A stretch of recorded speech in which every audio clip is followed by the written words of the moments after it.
I'm Dr. Nathaniel Chin, and you're listening to Dementia Matters, a podcast about Alzheimer's disease.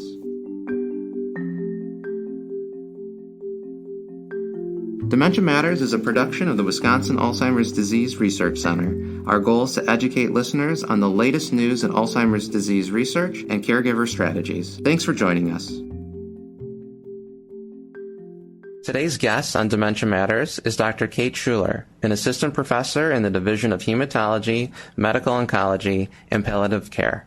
As a clinician, her primary focus is on palliative care for patients with life-limited diagnoses, including cancer, Alzheimer's disease, and other chronic conditions. Dr. Schueller, welcome to Dementia Matters. Thank you very much for having me. So let's start by having you explain to us, what is the difference between palliative care and hospice? Okay, well, I think I'll start by answering what is palliative care. So palliative care is specialized health care that is for people who have some sort of serious illness. So they're living with a serious illness diagnosis. And the care is really focused on how do we help somebody live as well as they can with the illness that they have. So we focus on relief from burdensome symptoms and stress of the illness as well. So we're really an extra layer of support while somebody is going through the course of their illness. So it's a pretty broad category. It is.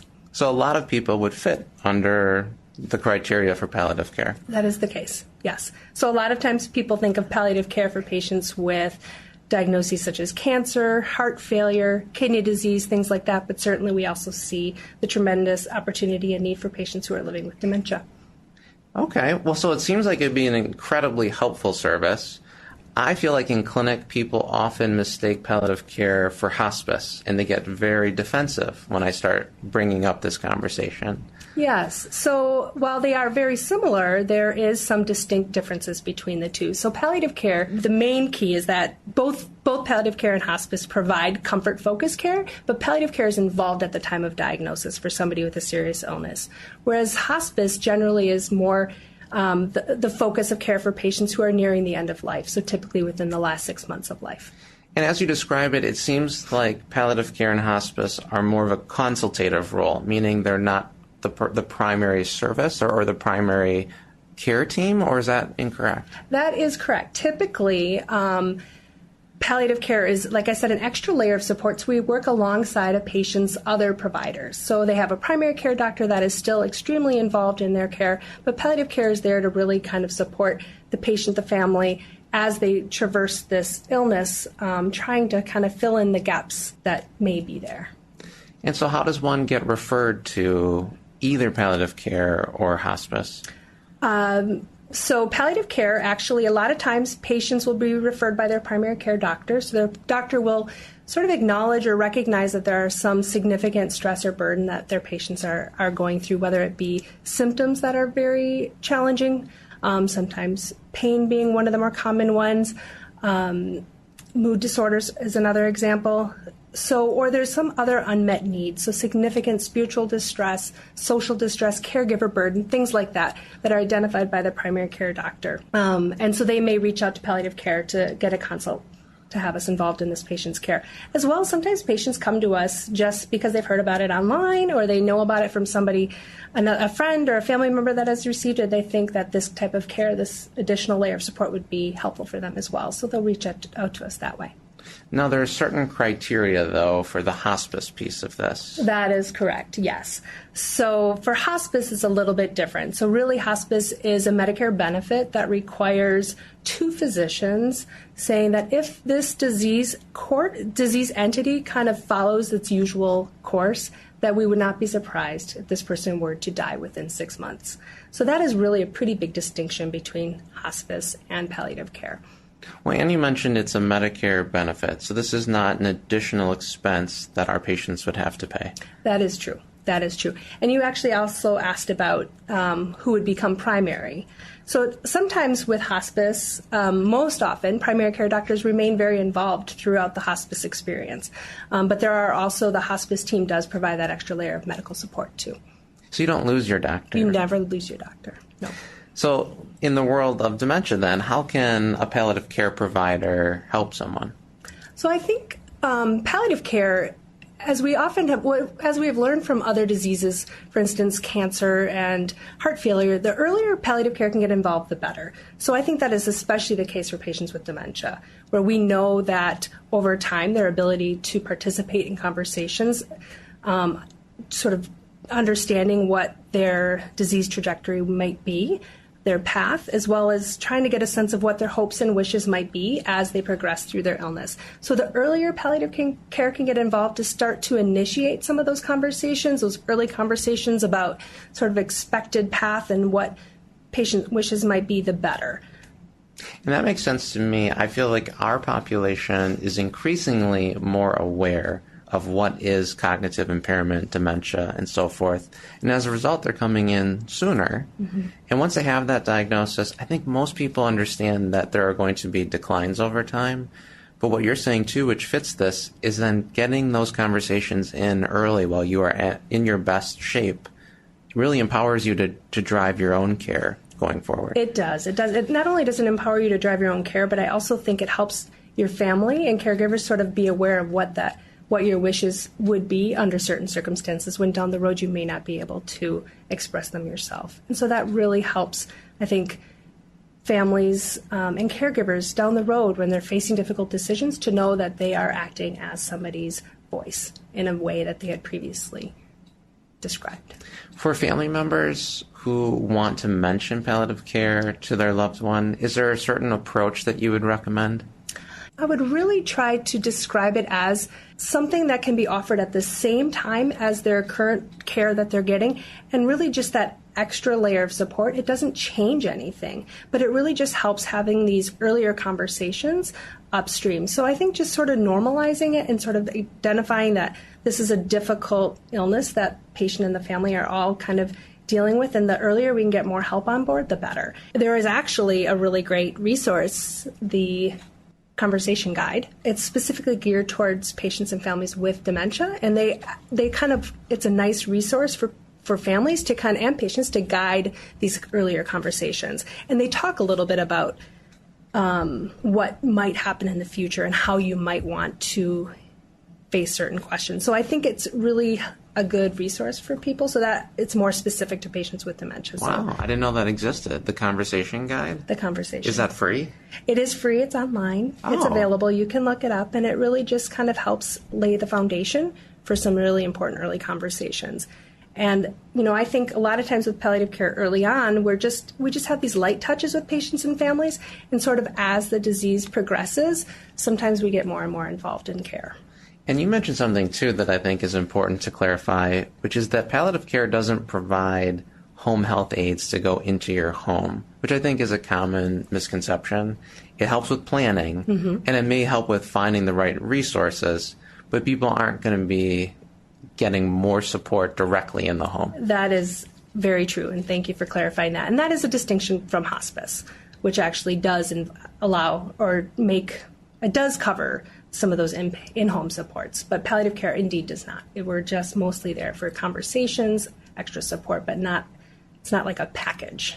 Okay, but then, so if you could clarify then in hospice, so you actually can get some in-home support with hospice. That is correct. So hospice is, as we mentioned, a Medicare benefit, and what they do provide is they provide not 24-hour a day support, 7 days a week, but they do provide, they've got an interdisciplinary team. So we've got a social worker that's involved helping to connect families and patients with resources. We've got nurses that are available 24 hours a day, 7 days a week. They sometimes will do home visits frequently, often on a weekly basis. There are nursing aides as well that can come and assist with some tasks such as bathing, things like that. Not every day, but often several times a week.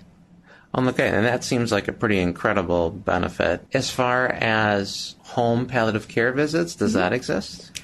They do exist, and they look a little bit different wherever you go. So every local culture is a slightly different way that looks. So there are some organizations locally that will do these in-home consultations. They're just consultations only, and they'll make recommendations to the patient's primary care doctor, which can be very, very helpful. And that's probably the most common form of an in-home palliative care consult, is just more of this sort of general discussion and maybe making some suggestions about medication changes, but not actually taking over and making those changes, rather communicating those directly with the primary care doctor.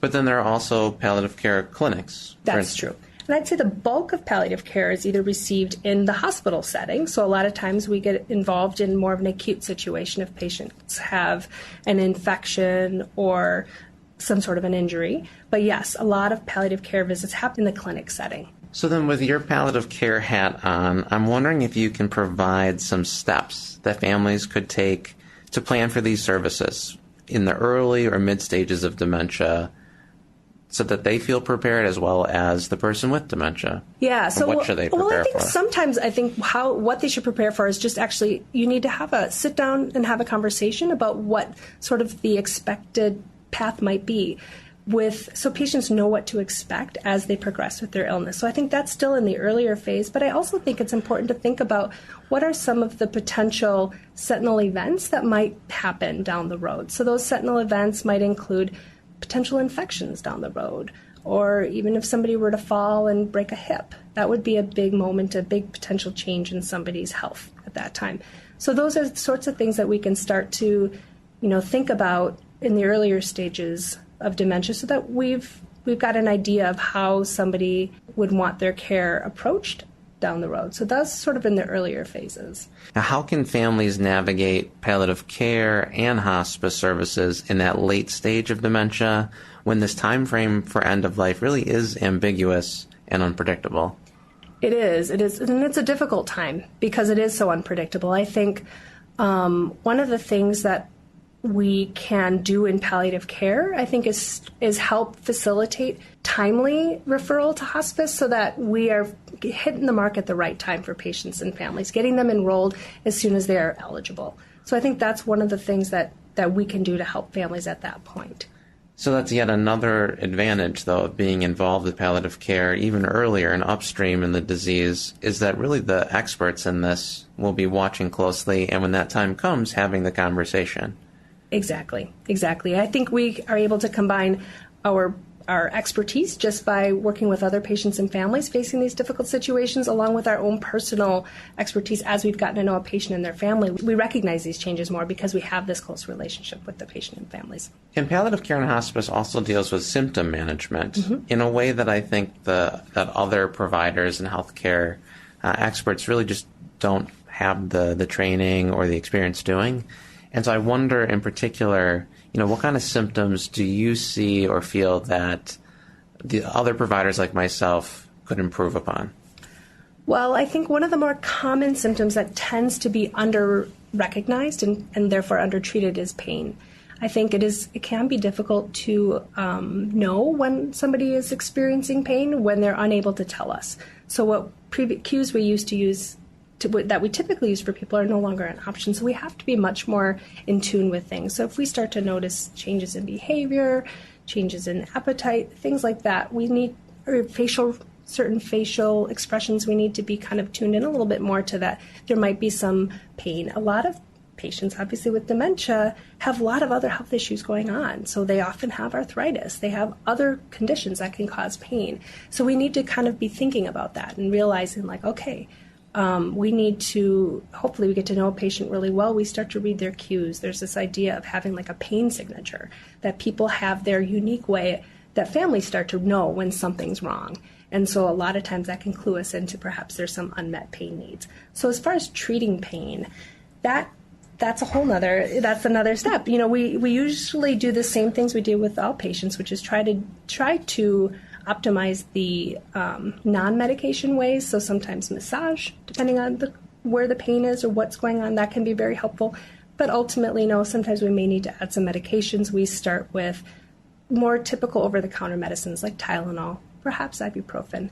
There's actually a lot of topical medications, gels, and patches that can be quite helpful for patients that I think we sometimes don't think of right off the bat. Eventually, and there may be a time when that pain can best be managed by starting a stronger pain medicine. And sometimes people are reluctant to do that because they don't want to make confusion worse. But I think we know that sometimes confusion actually can be worse when pain is out of control. So if we can sort of manage that pain, get it under better control, so even if it means starting a stronger pain medicine, we may actually see some improvement for patients and not more confusion, but actually less, and kind of going back more to the baseline. Which can be counterintuitive to a lot of us that are fearful of adding more medications to something. Indeed, yeah. But then on the flip side, deprescribing, this idea of removing medications is also really important. And a question that I get frequently in clinic is, when is the appropriate time to stop the medications that I'm using for the dementia? And there are two in particular, and I'm wondering what your thoughts are.